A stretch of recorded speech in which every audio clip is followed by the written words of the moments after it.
28 फरवरी 2026 की आधी रात अरब सागर और ईस्टर्न मेडिटेरेनियन की गहरी लहरों के बीच दो विशाल तैरते शहर खामोशी से अपनी जगह ले चुके थे। यूएसएस अब्राहम लिंकन और दुनिया के सबसे शक्तिशाली aircraft carrier USS Gerald R Ford. हजारों मील दूर वॉशिंगटन के वॉर रूम में बैठे एक जनरल ने माइक्रोफोन उठाया। उनकी आवाज एनक्रिप्ट होकर सीधे मेडिटेरेनियन में मौजूद यूएसएस फोर्ड तक पहुंची।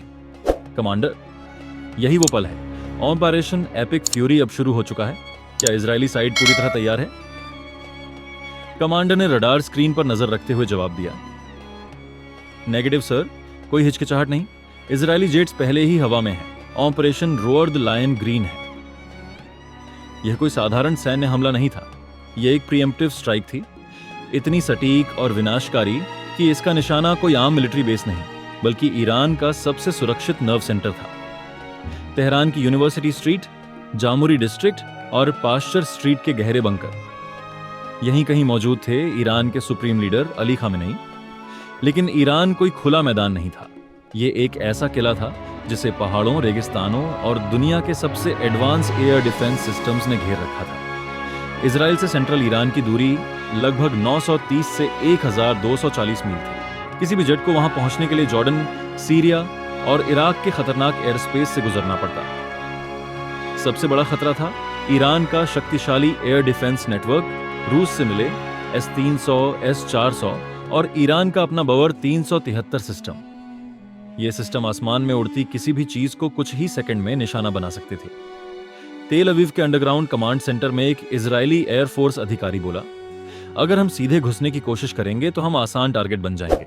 हमारे F-35 शायद रडार से बच जाएं, लेकिन हमारे रिफ्यूलिंग टैंकर जरूर गिरा दिए जाएंगे। वहीं मौजूद एक अमेरिकी अधिकारी हल्की मुस्कान के साथ बोला, हम सीधे हमला नहीं करेंगे, पहले हम उन्हें अंधा करेंगे। हम उन्हें वही दिखाएंगे जो हम चाहते हैं कि वे देखें।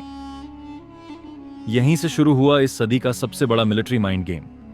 इस रणनीति को सेना की भाषा में कहा जाता है टाइम ऑन टारगेट। अरब सागर के नीचे एक सबमरीन मिसाइलें दाग रही थी। जॉर्डन के पास से एक स्टेल्थ बॉम्बर उड़ान भर रहा था। फारस की खाड़ी में मौजूद एक डिस्ट्रॉयर जहाज क्रूज मिसाइलें लॉन्च कर रहा था और इजरायली F-35 जेट्स इराक के ऊपर से आगे बढ़ रहे थे। हर हथियार अलग दूरी से आ रहा था, हर एक की गति अलग थी, लेकिन गणना इतनी सटीक थी कि सभी हमले एक ही सेकंड में अपने लक्ष्य पर पहुंचने वाले थे। सिंक द क्लॉक्स, अमेरिकी एडमिरल ने आदेश दिया। कुछ ही सेकंड बाद अर्ली बर्ग क्लास डिस्ट्रॉयर्स के वर्टिकल लॉन्च सिस्टम खुल गए। आसमान में आग की लपटें उठीं और दर्जनों टोमाहॉक लैंड अटैक मिसाइल्स हवा में निकल पड़ी।